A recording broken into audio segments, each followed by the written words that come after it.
Thank you again for joining me for the Daily Bread Bible study. This is day 152 for Sunday, May 31st, 2020, focusing on Job chapters 21 through 24.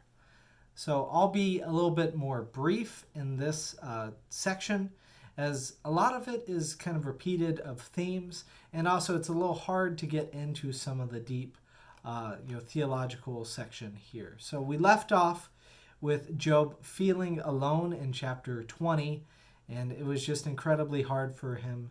But the reminder that Job, still in his sadness, trusts in God, saying that he knows his Redeemer lives. So there in verse 21, or chapter 21, we see that Job asks a form of the age-old question: why is it that bad things happen to good people? Now he asks the opposite: why is it that good things happen to bad people? Where is justice? He says in Job 21:7, why do the wicked live on, reach old age, and grow mighty in power? And so, this is a question that obviously we don't have an answer to, but, through this book of Job, there's a lot of wrestling with it, right? Why is it that these bad things are happening to Job? Is it simply because, God permits that Satan can do these things? Why is it that Satan is choosing to do this? And why is it he is suffering on account of his friends? Are his friends, acting as Satan? Are they acting as their own interests? Are they just judging, Job, even though Job is quote unquote righteous? Or maybe do they actually have some legitimacy in their complaints against him? So, all of these things are brought up of, what makes a person good? What makes a person bad? What makes, what happens to us a bad or a good thing?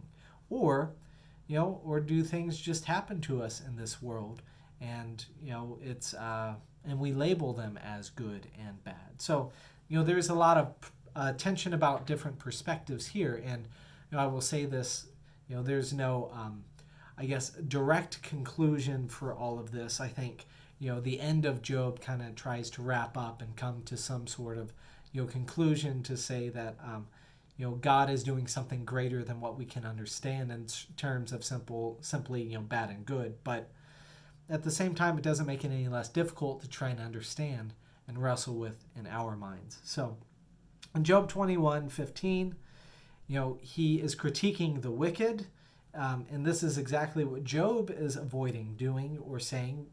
In verse 15, he says, the wicked say, what is the Almighty that we should serve him?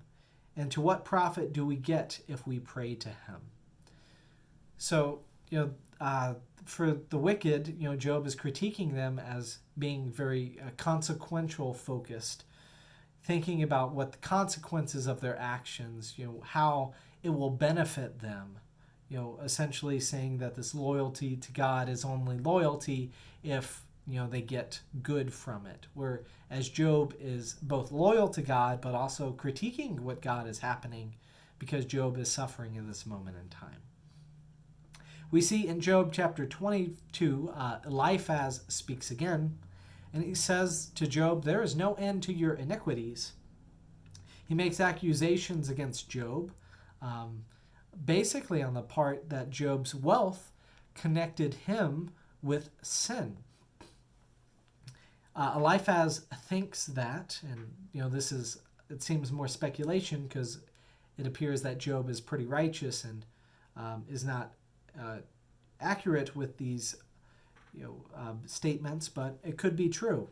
So Eliphaz critiques Job based upon his wealth, saying, you have exacted pledges from your family for no reason and stripped the naked of their clothing.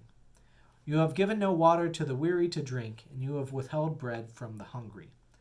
The powerful possess the land, and the favored line in it. Maybe even Job's part of the favored or the powerful, but he said, you have sent widows away empty-handed, and the arms of the orphans you have crushed. So Eliphaz is bringing up this question of, does God bless people to have wealth?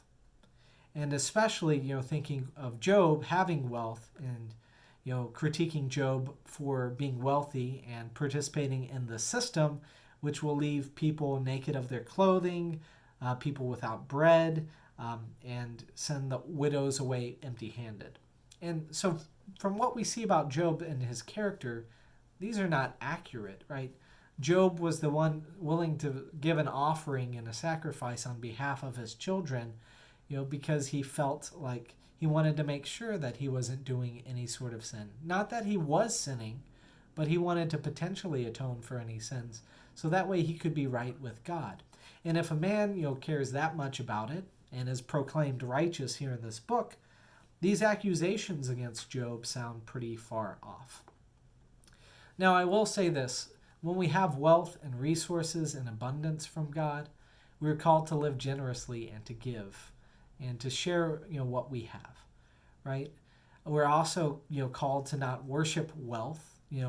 Worshiping God may lead to wealth, as, we see people throughout, the story of the Old Testament prosper by the hand of God. Jacob is a perfect example that Jacob goes from having nothing and having to work as a hired servant for Laban, his uncle, and then after all that time, he gains wealth and resources. So, I think there is an example that God does bless individuals and allows people to have wealth, but it doesn't mean that we get off on how we should steward that and be responsible with the wealth that we have given to take care of those around us. So Eliphaz ends chapter 22 by saying, if you return to the Almighty, you will be restored.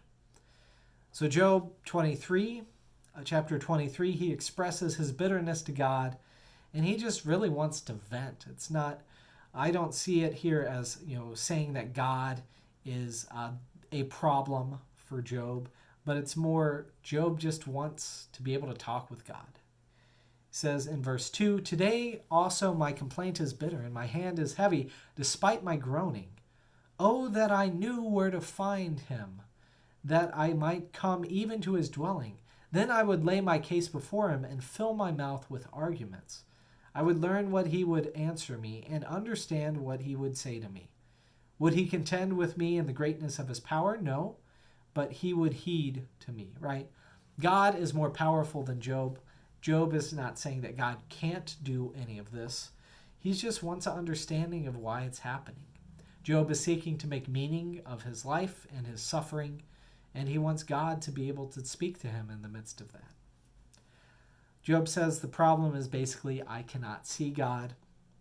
And then also, too, that when we look at the actions of others and see, people who are wicked prospering, it, kind of is upsetting too. Job 24:14 says, the murderer rises at dusk to kill the poor and needy, and in night is like a thief. So, we see all of these challenges and struggles, just coming up in this section, and we realize that life is not straightforward. All of these answers have been wrestled with for a long time. We're still wrestling with this in our day and time, what the proper balance of wealth and power means. Currently in Minnesota, there's rioting going on as well. So I pray for my brothers and sisters that I've been connected with there as I was in school in Minnesota in the Twin Cities. I hope you're safe and okay. And also, say that we are in this together, and we're going to try and figure this out because we care about one another. We seek for the common good. We don't want, the bad to be rewarded and the good to suffer. We're kind of biased in that way. But at the same time, too, we need to sow seeds of peace and connection, and also, address the challenges that are, causing all of this, right? There are, I believe, root causes that we can look into and, see some of the challenges and try and address them. But we should do that logically. We should do that connected. We should do that without violence and looting and destruction. So may you look forward to what God has in store for you today, and thank you for joining me again for this Daily Bread Bible Study.